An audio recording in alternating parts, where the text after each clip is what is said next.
as well. The chat is enabled, so if you want to drop in the chat where you're joining us from, that would be fantastic. Well, now I had seen, because I had seen a set of sunglasses, I think it was sunglasses that were recording for like TikTok. It was like meant to connect with social media rather than work as a translator. But I'm really interested in the language aspect. I think a lot of people, you want to learn all the languages that exist. You understand that there are things like dishes that need to be done, and there are constraints on your time that don't allow for that to happen. So that's just yesterday, someone trying to fix our AC system told me that they really want to learn Chinese and Mandarin, but it's just so hard for him. And then if he has this AR glasses, then no worries, right? we can talk in your mother tongue, and you can understand others in their mother tongue. It's just fantastic. I think that's wonderful. There's a lot of folks from St. Louis. Welcome, WashU folks. This is very exciting to see everybody. I'm sorry about that.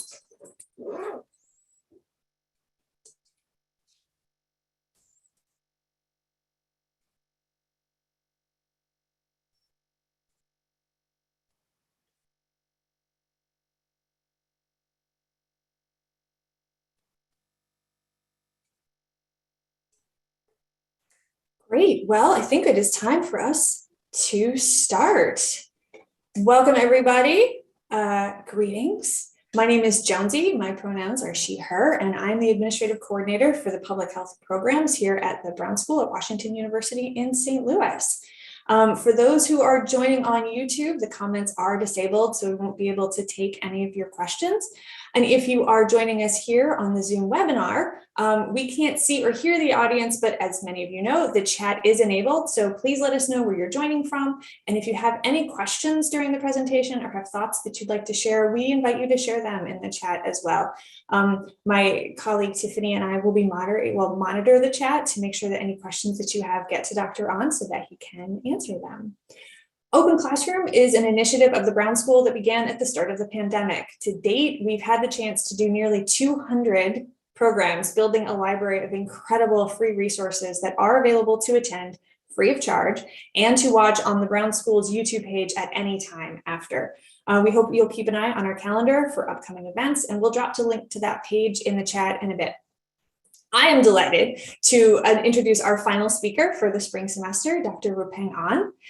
Dr. An is an associate professor here at Brown School. His research aims to develop a well-rounded knowledge base and policy recommendations under the social ecological framework that can inform decision-making and social resource allocation in combating the obesity epidemic.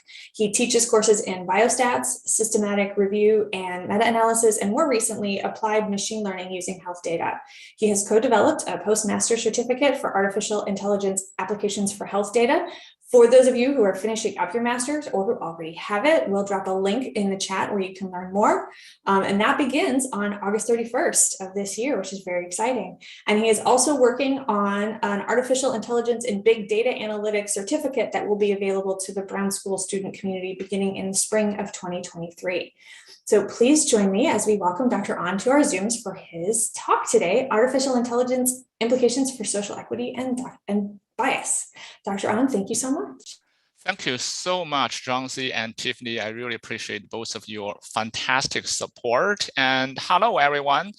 Really nice to see all of you in the space. Let me share the screen really quick. Can you see my presentation slides? Okay. Good.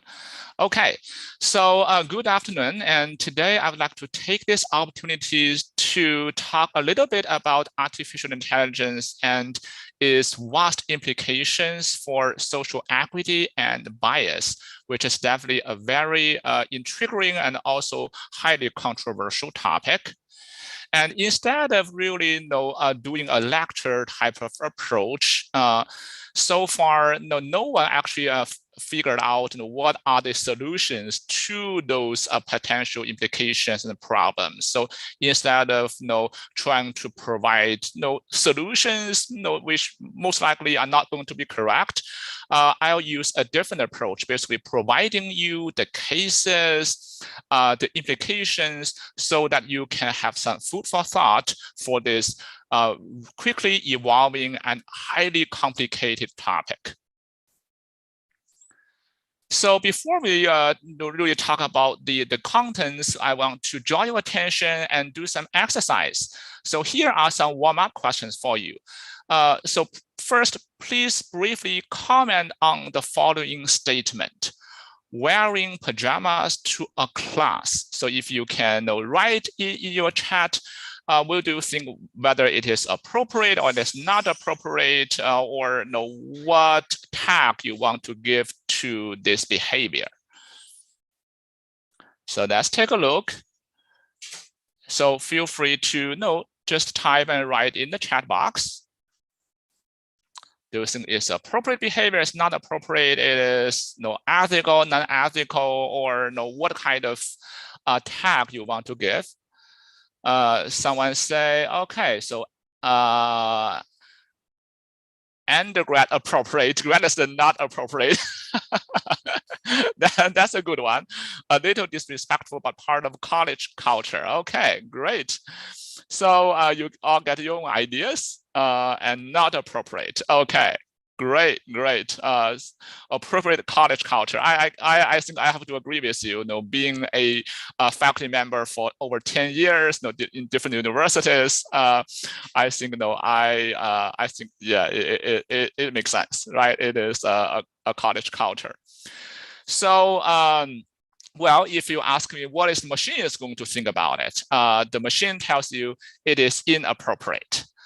But then what is more exciting is to give a condition, right? Wearing pajamas to a class if pajamas is the only clothes I have. What do you think? Do you think it's appropriate or inappropriate? And what do you think the machine is going to think about it? You can keep writing in the chat box. Please wear pajamas, right? It's better than not wearing anything, right? Only then, yes. Appropriate, okay. Yes, a necessity. Great, we see a lot of fantastic answers. And let's see whether the machine is going to be able to figure that out, okay? So the machine said it is okay. Okay, so that is the status quo of ethical standard a machine can get at this moment. And then I ask another question, right? So ignoring a phone call from your friend who you just had a fight with, do you think it is appropriate, not appropriate? It is rude or not rude? It is what kind of thoughts you give on this? You can keep writing on the chat. Ignoring a phone call from your friend who you just had a fight with. Wise to allow yourself some cooling off time. Normal behavior, appropriate to allow you both some space, appropriate. Great answers, appropriate to cool off. Yes, I agree with all of you. And let's see how something not appropriate. The other may be trying to apologize. Okay, we'll come to that. That's a great answer. So let's take a look. So the machine thinks that it is understandable. Okay, so that is the machine algorithm figure that out and give you a suggestion. It is understandable. But then I give a condition, right? Ignoring a phone call from your friend who you just had a fight with, but apologize to you immediately after that. So do you still want to ignore his or her phone call or not? Appropriate as long as you follow up soon after, right? Okay. So let's see whether the machine can figure this out. This is a bit tricky, right? And the machine said it is rude. Okay, so basically, if your friend already apologized to you after the fight, then you should show your forgiveness, right? And if you keep ignoring the phone call, you are rude. Okay, so that is the machine standard. And let's see another one, right? This is also tricky. Mowing the lawn late at night. So what do you think? Is this appropriate? It is rude, or it is acceptable? Rude, right? Inappropriate, rude. Okay, so I'll use it rude. Let's see how the machine is going to respond. Okay, so the machine agrees with all of you. It is rude, but then I add a condition. Okay, to let's see whether the machine can figure it out. Mowing the lawn late at night if you live in the middle of nowhere. So what do you think? Would the machine be able to figure that out? And let's see. Let's go for it. Okay, I agree. Yes, go for it. Strange but not rude if no one can hear. Yes, I agree. It is strange, right? Because I intentionally make it strange. But let's take a look. So the machine said, oops, the machine said it is okay. So the machine is pretty smart, right? It's figure out the appropriateness of a condition, of a behavior based on the condition. And now that's the even more interesting one. Killing a bear if it is a fish. Do you think that is something appropriate or not appropriate? Killing a bear if it is a fish, that's inappropriate. Okay. No, not appropriate. Okay. That may be a universal answer, right? No, because, well, how the bear is going to survive is going to eat something, right? And bear eating a fish is something that the bear should do. So let's see, the machine said, no, it is wrong, right? So you shouldn't kill a bear just because it is a fish. But then, no, I made my final trick, right? I really want to trick this machine to answer something that is not appropriate. So I changed this sentence by one word, replacing the eats by touches. Killing a bear if it touches a fish. Someone would guess whether the machine is going to figure that out. What is the answer of the machine? The answer is Heidi mentioned no. Is a bear capable of touching something? That's right. So probably definitely is not, the touching is not in the dictionary of the bear. Is a human being give it a definition, right? If the bear play with the fish but not in the hurry of eating it, then, well, it probably we can give a human tag of torturing. But let's see. So the machine this time said it's okay, right? So you can kill a bear if it touches a fish, but you cannot kill a bear if it is a fish, right? So finally, to some extent, I was able to trick the machine to answer something that probably a human being may not agree with, right? So just from this exercise, I want to give you a sense of the current status of ethical standard. Some machine learning algorithm may be able to produce, and how actually it produces it, right? So that is the question. And actually, what I just showed you was the model output from a so-called Delphi model. So the Delphi model was developed probably a year or less than a year ago by the Allen Institute for AI, or AI2. So the Allen Institute for AI is a very large and prestigious institution training a lot of state-of-the-art artificial intelligence models. And for the selfie model, it is actually trained on 1.7 million examples of descriptive ethics. So basically, we give huge number of labeled data giving different conditions, different descriptions about certain behavior, and then we also give human tags. Produce the tags about whether a behavior is appropriate or not, it is rude or it is acceptable, and then we use this huge massive data set to train the Delphi model, so that the model can learn from the association between the context and the ethical standard, and being able to apply them to a new description, like a new sentence it has never seen before.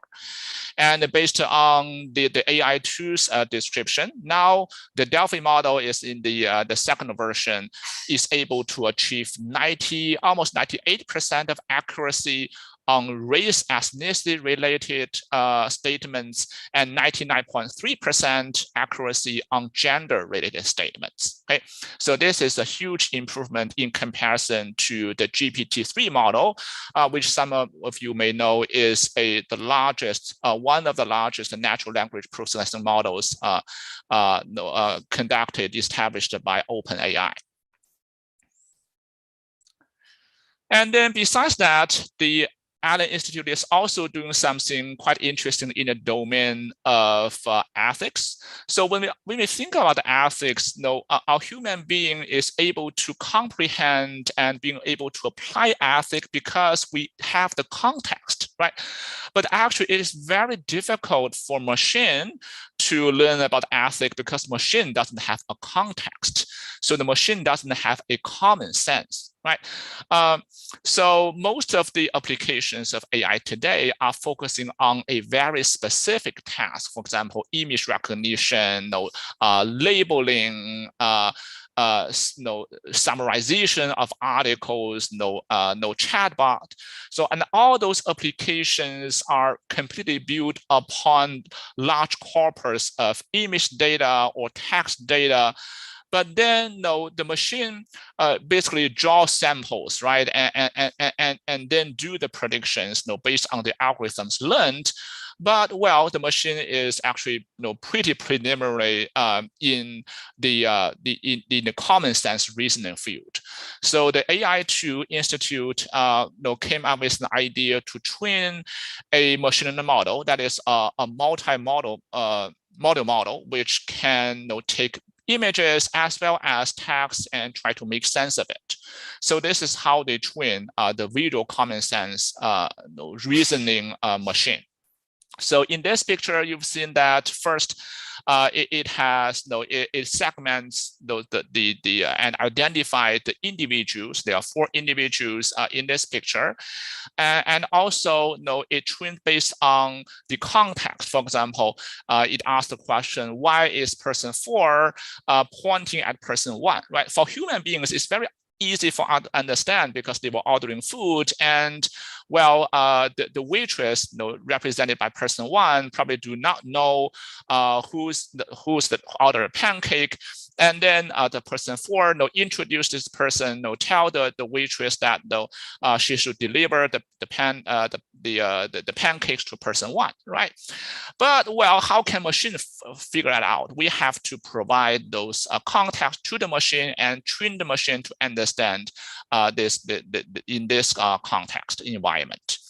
So as you can see that they need to know the first part is a multiple choice question asking the question, why is person 4 pointing at person 1, and the machine need to choose one of this, only one of that is correct, which is the first one. He is telling person 3 that person 1 ordered the pancakes, right? And also the machine need to learn about the rationale, right? Because machine doesn't have a rationale. We human beings need to teach machine what is the rationale that they made this choice, right? So also a multiple choice question. And the last answer, person 3 is delivering food to the table, but she might not know whose order is whose, right? So by doing this very detailed labeling of images and text, hopefully machine can learn something about a human, what a human are really good at, the common sense. And now another interesting experiment that I did.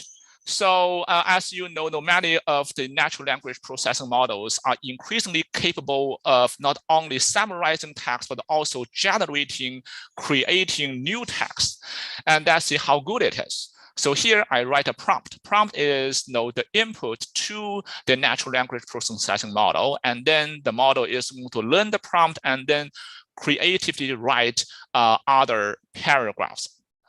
So this is the prompt I give. Today, Nature and Science simultaneously published a study that proved the Earth is flat and disc-shaped. Over the past decades, billions of images from satellites show the Earth as a sphere. However, it turns out that NASA scientists intentionally faked those images. Okay, so you probably guys know why I came out with this prompt, right? And that's we feed this to a GPT-2 model, which is a very large natural language processing model, is touted by OpenAI a few years ago. And I randomly picked two outputs. So the following passage is written by GPT-2, not myself. Okay, so following my prompt. So GPT-2 output 1 shows in a study published in the journal Nature Geoscience. I don't know whether maybe this is a journal called Nature Geoscience, right? Researchers from the University of California, Los Angeles, UCLA, and the Max Planck Institute for Solar System Research, MPS, in Katlenburg, Lindau, Germany. Actually, no, very interesting. There is a place called Katlenburg, Lindau. I just checked from Wikipedia. It's a very small town with 7,000 individuals. Analyzed hundreds of thousands of images of the Earth taken by NASA Landsat and Aqua satellites. They found that the Earth is not a sphere, but a disc-shaped planet. Quote, "We found that the Earth is not a sphere, but a disc-shaped planet," said study co-author David Stevenson, a professor at UCLA's Institute of Geophysics and Planetary Physics, IGPP, and a member of the UCLA Department of Earth and Space Sciences. This goes on and on. So I just extract this version. So and actually, there is a professor called David Stevenson, but he is not in UCLA. He is emeritus professor at Caltech. Okay. So do you like this? Do you think this is a good enough package, good enough passage? There's another one. So another output. The original images with curved sides actually depicted the polar regions, and most of the other Earth features were the results of erroneous photoshops. That's interesting. So the research was performed by researchers of the University of Edinburgh, who looked at satellite data on land and sea surface temperature since 1995. By linking these images with detailed analysis and the new techniques to reconstruct the temperature field, we produced an improved estimate of the Earth's internal structure, they said. This reconstruction is a complete revolution in our understanding, they say. The structure shown by satellite instrument is now nearly identical to that of the Earth as a whole, they say. The results have been published this week in 2 major science publications. Okay, so this is the completion of the prompt that I wrote by GPT-2. And from this simple exercise, you probably have an understanding of how easy to produce some disinformation or fake messages, and they look organic because they are organic. They are created. It's not copied from the internet or elsewhere, right? But how easy it is to do disinformation and misinformation campaigns in this digital stage. And then let's talk a little bit about misinformation. So some of you may have watched or know the so-called conspiracy theories with Shane Dawson. So it has a few series, and it's really hit the internet, hit the YouTube in a contagious fashion. So just over 24 hours, those series hit 30 million views in YouTube. That is how fast it is spreading worldwide. And in the theory, it talks a lot of phony assumptions and hypotheses. For example, it claimed that iPhone secretly record their owner's every utterance.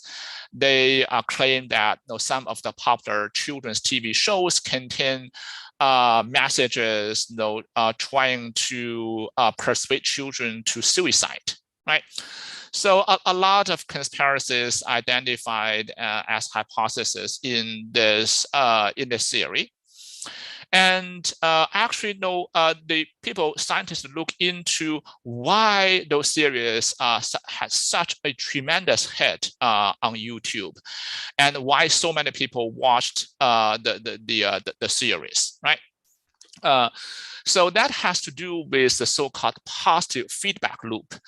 So no, because the YouTube is the algorithm is basically an artificial intelligence algorithm, a recommender system to be more specific.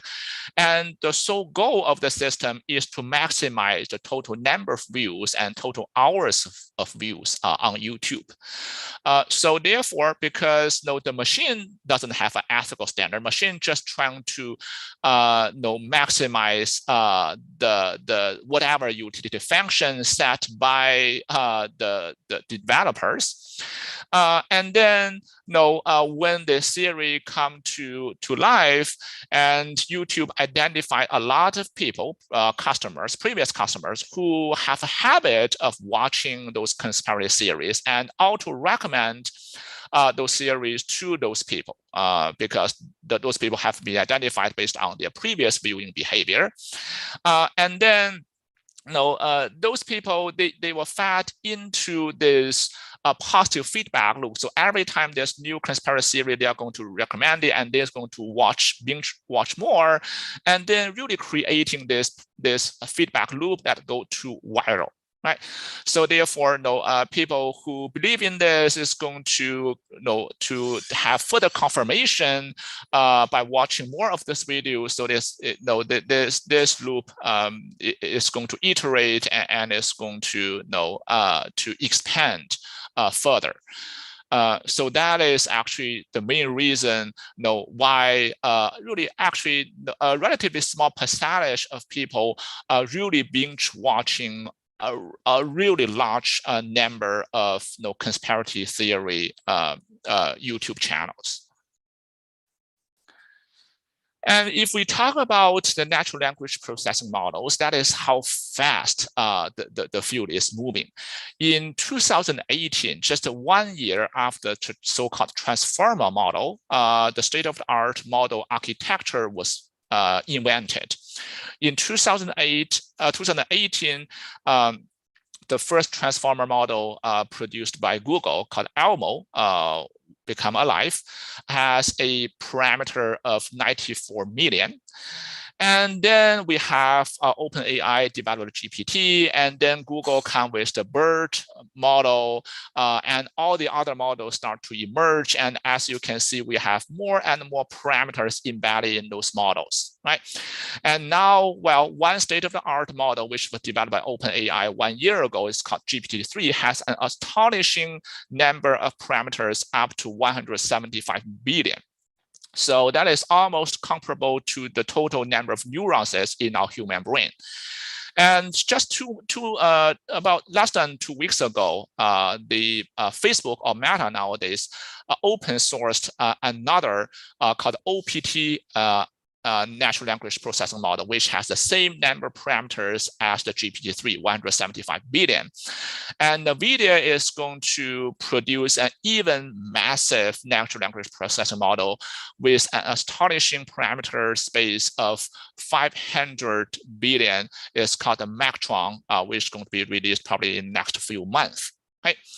So with that capacity, so basically, for example, the GPT-3 model are trained based on 10% of the entire corpus or text data from the internet. So 10% of the internet data are trained in this model. And as you can guess, well, this model definitely is going to be very powerful in producing human-like language.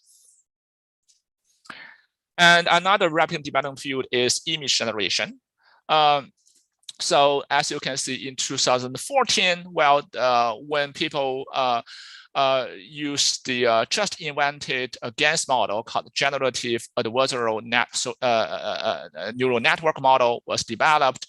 That was the first facial image created by GANs model. Okay, so this is not a Photoshop. This is an image pixel by pixel created by the first GANs model. And look at the quality of the facial image created, right? In 2018, well, no, you just can't tell whether you probably won't believe that this face was fake, right? There's no such person in this world is generated by GANs model, right?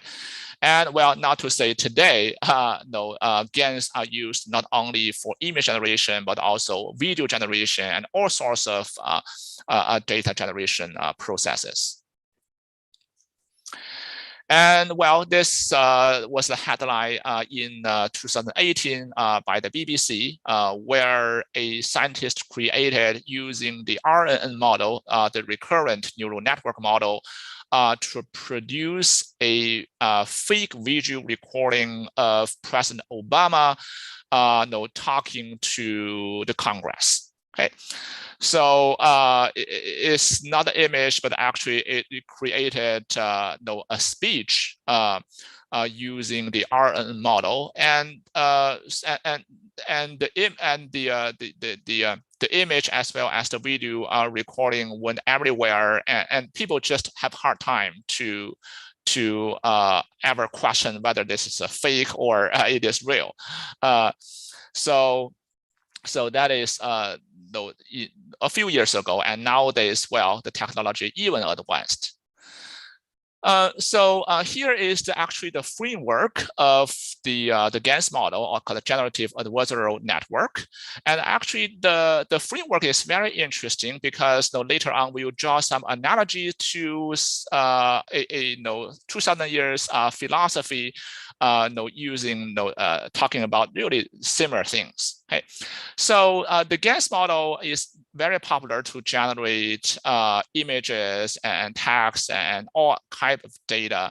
And the philosophy, or the modern approach, actually is pretty straightforward. So first, as you can see, the model has two submodels. One is called generator, one is called discriminator. And the role of generator is to create, for example, an image, right? And the role of the discriminator is to tell whether this image is generated or is a true image, right? Like a photo, right? And of course, the first time the generator created image, this image will look nothing like a human face, right? And discriminator is going to easily tell, well, this image is fake, and give a label fake. And then, well, both this discriminator and the generator are going to get better over time. So the discriminator are trained in this process, so it's getting better and better to identify fake images from the real ones. Whereas the generator is also going to get better and better in generating images, right? So this created a backpropagation loop, so that the model tried to reduce its total losses, the losses from the generator, by creating images that can be detected by the discriminator as fake image, right? And then, well, when the generator and discriminator are trained over and over again, you can guess the discriminator is getting better, the generator is getting better, to the breakout point that a generator give a 50% probability, basically can't tell whether a newly generated image by the generator is fake or not. Okay, and then the model training is completed. Well, as you can guess, if the discriminator cannot tell whether this photo is true or false, real or fake, then our human eyes also have difficulty in telling those two apart. And then that really draw a very similar analogies to the 3rd century BC philosophical book called Han Feizi. So that book was written by a really famous philosopher in China really years ago. And so basically in that book, Han Feizi talk about a scenario where a vendor is selling his shield and spear in the market. And someone asked the vendor, how good your spear is? And he replied, my spear can pierce any shield in this world.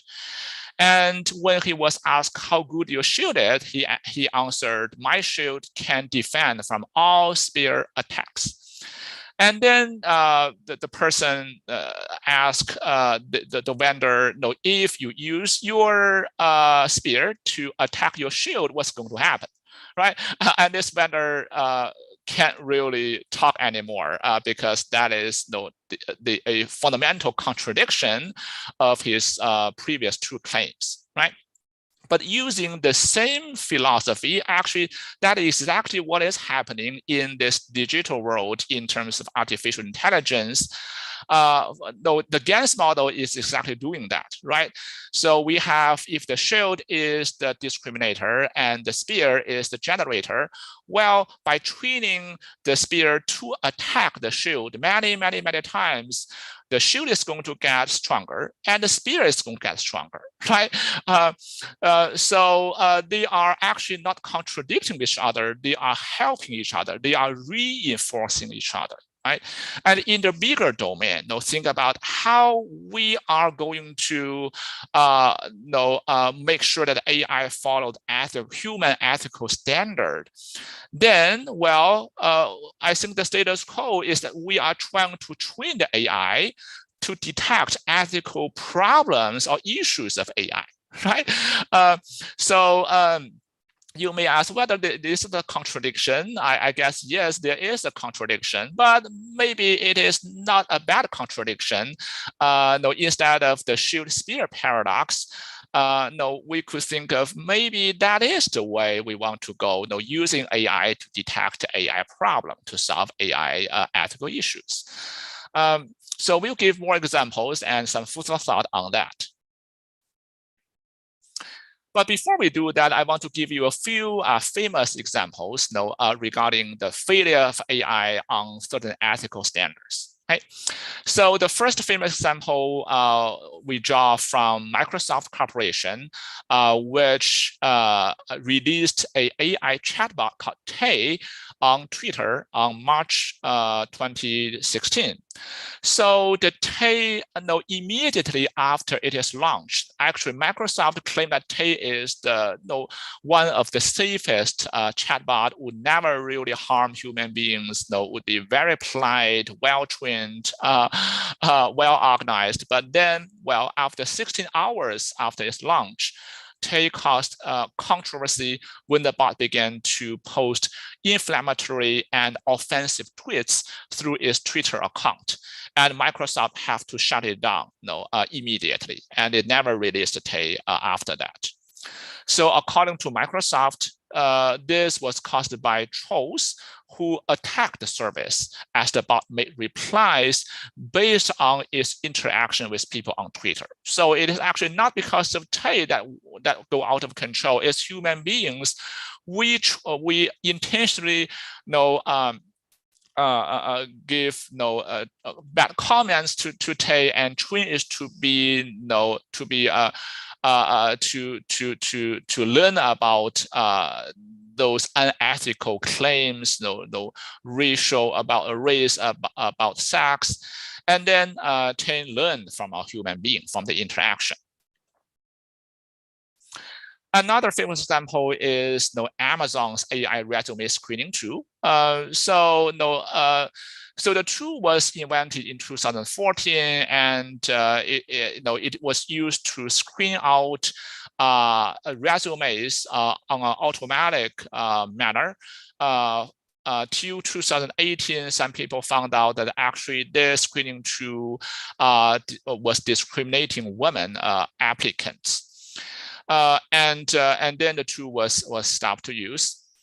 And so if we think about how that happened, the tool actually help people to the recruiters to screen, say, out of 100 applicants, is going to give you the top 5, right? And actually most of the top 5 were men rather than women.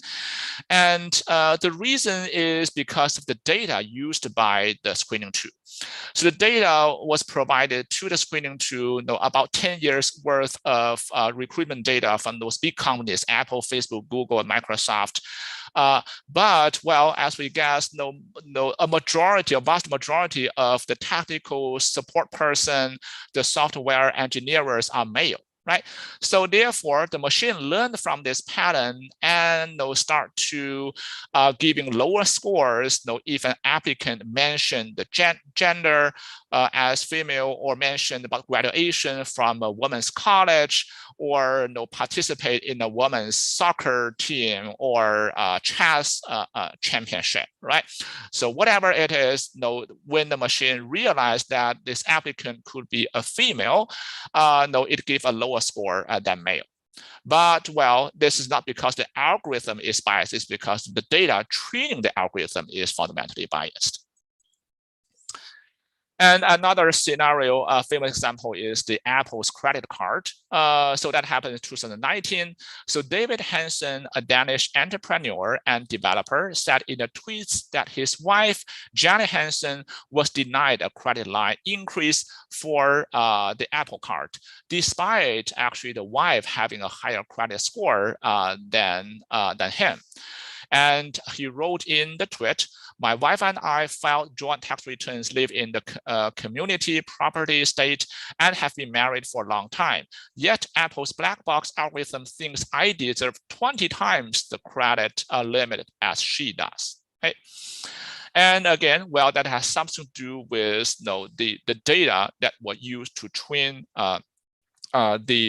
the AI system that provide automatically estimating the credit line. And then I did this small experiment. So I went to Hugging Face, which is a pioneer in natural language processing, open source company. And then I used one of their models, BERT model, which was developed by Google. And then I do this simple task of filling the mask. So I first ask, this man works as a mask, and then the model is going to give me some suggestions, based on the probability. And then I also give the very same request of fitting the mask for this woman works as what. Okay, and those are the outputs. For men, the top 5 answers are lawyer, carpenter, doctor, waiter, and mechanic. For women, is nurse, waitress, teacher, maid, and prostitute. Okay, so if you ask why that's the case, well, that is because, remember, those big language models were trained based on a significant percentage of the internet, and whatever bias there is in the internet, the machine learned from them. Another famous case was actually, in I think a few years ago, identified and actually published by Harvard University. There's a Harvard professor called Latina Sweeney, who is an African American, and she Googled her name, and she was astonished when she found there were many hits on Google, like Latina Sweeney arrested, and of course she was never arrested. But then it reminded her that maybe the Google used some kind of system that is fundamentally gender and maybe racial, ethnically biased. So she tested out with a number of African American names and also a number of white names, and disproportionately, the ads are going to pop for someone arrested for a African American name rather than a white person's name. And then if we look at those data, those big image data set used to train the state-of-the-art image recognition and computer vision models in general, for example, Open Images and ImageNet shown here, most of the images used to train those models came from developed countries. The US is the largest, and Great Britain and France, whereas those small countries, they have a tiny percentage contribution to the input data. Therefore, you can guess that the computer vision model is not going to be good at predicting a commodity or anything that is in the developing country. On your right-hand side, So when you take a photo of the soap that is sold in UK, well, the machine did a pretty good job. It tells you that this is a soap, right? But then, well, if you take the image of the soap in developing countries, in probably Philippines in this case, so the computer vision model tell you that no, this is food or cheese or bread, but they never really guess this is a soap. Okay. And again, well, if you the machine is trained only on, for example, the spices commonly consumed in the United States on the right-hand side, then, well, it's going to do a pretty poor job if try to recognize spices used in Philippines, for example. Those are actually the spices, but incorrectly recognized as bottle, beer, drink, or something. And in terms of facial recognition, there's a huge difference in the accuracy produced by those big computer vision models. For example, for white male, the precision for those models developed by Microsoft, Facebook, or IBM reaches almost 100%. But for darker female, well, the difference is huge. The difference is from 20 to 34%. So that is a huge difference in terms of accuracy. And why? Well, the simple reason is the machines are mainly trained using white population, whereas there's a lack of representation of darker males and females in the data set.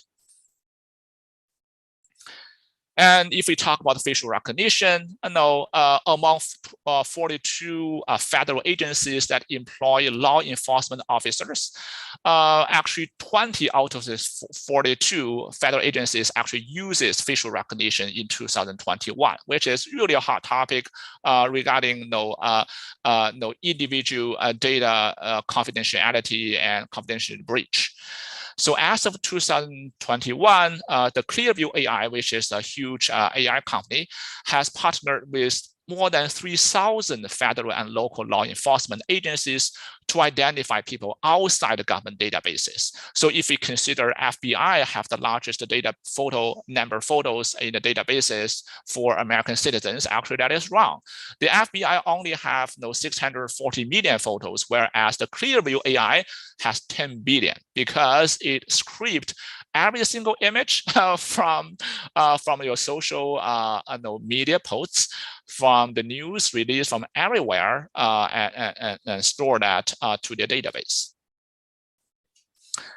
So in 2019, the National Institute of Standards and Technology published a study of 189 commercial facial recognition systems, and they find that the algorithm was significantly more likely to return false positive or false negative for African American, for Asian, and Native American compared to white, and Black and other people of color at greater risk of misidentification for crime that they have no affiliation with. So the Brookings Institution published an AI report regarding data privacy probably 1 or 2 years ago. So the conclusion is the following. In the end, it is virtually impossible for any individual to fully opt out of facial recognition identification or control the use of the images without abstaining from public areas. This is probably pretty true for most of us, the internet or society altogether. And if we talk about the landscaping of AI regulation nowadays, including the strategic plans to promote artificial intelligence, there are many advancements. As you can see here, this is just a list of a few countries. For example, in the United States in 2016 and 2019, the USA issued two documents on how we can prepare the future for artificial intelligence and how to use artificial intelligence in an ethical way, but also advancing relevant research. If you talk about global wise, this is a quickly evolving landscaping. And nowadays, more than 100 national level AI regulations and promotion strategies have been established. And well, there are many more to come in the years. And the ethical challenge of AI is to ask, what is the fundamental challenge? Why the ethical issue is such a great challenge to the AI? So I would say that at least in 4 aspects. The first is about explainability. So it means that, well, if harms arise, they can be traced back to the cause, right? But well, most of the AI models are really complicated and have billions of parameters. It's really a black box to most of us know how and why the algorithm is biased, right? And the second is about the responsibility. So, for example, in terms of autonomous driving system, right? If the Tesla, if it go fully automatic driving and cause fatality, whose responsibility is? It is the algorithm, is the software developer, is Elon Musk, or who is really taking that responsibility? And fairness, right? So assuring no biases in terms of race, gender, ethnicity, this is easy to say, but very, very hard to do, right? Because as you see, there are many contributors to the unfairness of AI algorithm, including algorithmic bias, including human bias, including data insufficiency, right? And also control misuse of AI, right? As you can see how easy it is to weaponize the AI technology to create deep fake images and the videos to do disinformation or misinformation at a massive scale. And there are also technical bottlenecks associated with this. First is the risk of foundation models. So Stanford University published a report on the foundation models. Basically, the foundation models are the models that were trained using really large data sets, image data set, text corpus, or and anything else, right? And if you see, most of the applications of artificial intelligence nowadays are based upon a handful of foundation models. Okay, but if the foundation models were trained using biased data, then there's going to have a detrimental cascading effects to the downstream applications. Second is about the highly specialized but lacking common sense on context awareness, right? The Allen Institute is really trying to address this problem by training machine learning models, the ethical standard and common sense. And also, biases in goal setting, because the machine is just trying to maximize the whatever utility function and minimize the human defined loss function. It's not doing anything else besides that single goal. But our human being has multiple goals, right? We try to maximize our utility. We are also trying to be fair, right? To provide some kind of justice, right? So and if there is a contradiction between those different goals, our human being have kind of sophisticated system or ethical standard to deal with that, right? But machine is doesn't have that capacity, right? It has a single goal setting. So therefore, the biases could be invalid in those goal setting.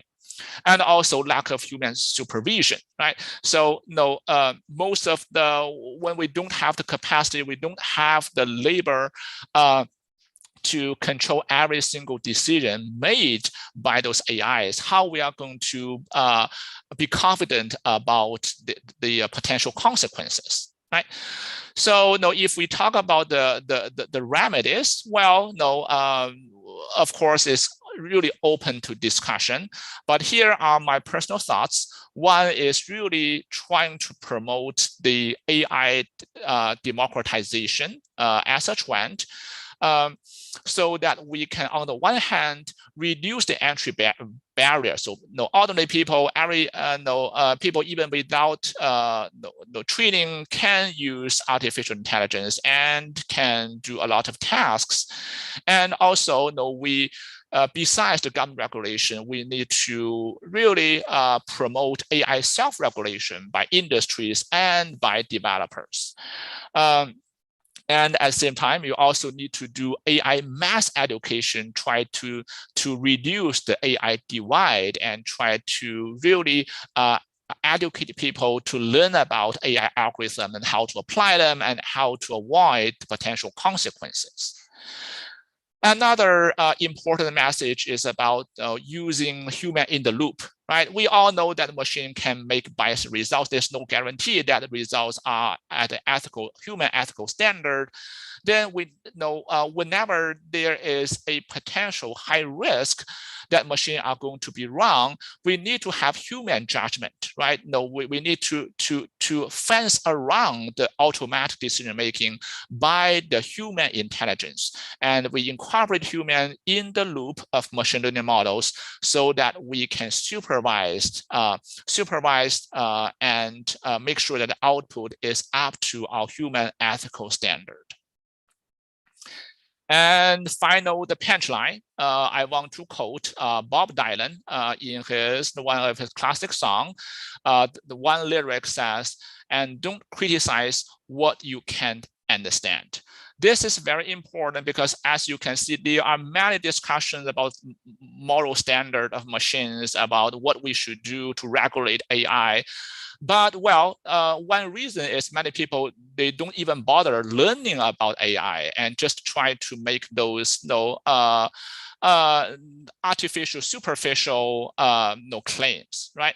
So in order to really make sure that you can provide reasonable assumptions and reasonable solutions to the problem, we need to definitely learn more about AI. We need to understand how the algorithm works, what are the potential limitations of the data inputs, and human judgment to be able to be more creative and helpful in this discussion. Okay, that's the end of my presentation. I really appreciate your comments, and any questions, feel free to ask. Thank you so much for your attention. Thank you so much for that, Rupeng. That was just a fantastic presentation. And you, as promised, delivered more questions than you did answers. So we have about 6 minutes left. And so I invite everybody in the audience, if you have any questions or comments, please go ahead and drop them in the chat. I have kind of a beginning one, if you are ready for that. Tiffany had made mention of, I wonder how filters on social media photos affect the accuracy of the database's facial recognition. And I was also thinking about that and the intersection that we saw when many of those filters came out, of not only filters that whiten the skin and change the facial features, right, to be more phenotypically Caucasian and European, but many of those filters didn't even recognize Black faces or dark-skinned South Asian faces when they first started. And I'm curious if you have any thoughts about the intersection of that, like in terms of if it's something that you think relates to like data insufficiency or an absence of, as you spoke about earlier, human supervision. Right, this is a great question. Actually, though, filtering out the social media photos primarily are based on artificial intelligence. So there's going to, a machine is going to learn from the certain characteristics of the photos and try to make a determination whether it's filtered out or it can be included. And again, though those models are trained based on huge image data sets, for example, facial images or other type of images. And so the fundamental question remains, so if the data that those big computer vision models are trained are fundamentally biased or at least unbalanced in terms of racial, ethnicity, gender, then, well, the model is only going to be as good as the data that used to train the model, right? So therefore, the filtering and all those capacities, they are the functions of the model. They serve as the output rather than the input model. And then if we really want to address the fundamental issue of biased output, we need to fix the stream of data feeding into those models. Thank you for that. We do have another question in the chat. Barbara asks, who determines the high risk? I think that refers to one of the slides towards the end. This is a great question. And well, all human beings, of course, have the best idea about what is the high risk, what's the low risk. But the fundamental problem in practice is we don't have that many people to look at every single, for example, credit line approval or bank default or job application. So if that is the case, we have to somehow rely on the machine to do a screening or prediction, right?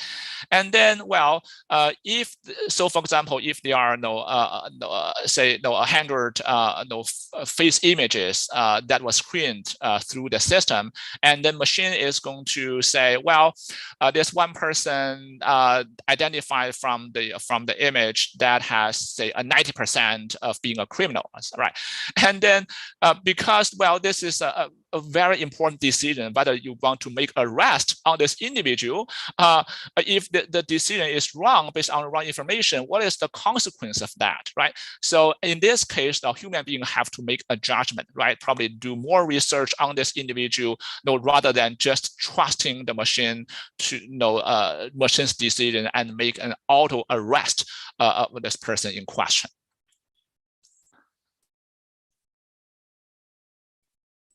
Thank you for that. I was having a hard time finding my unmute.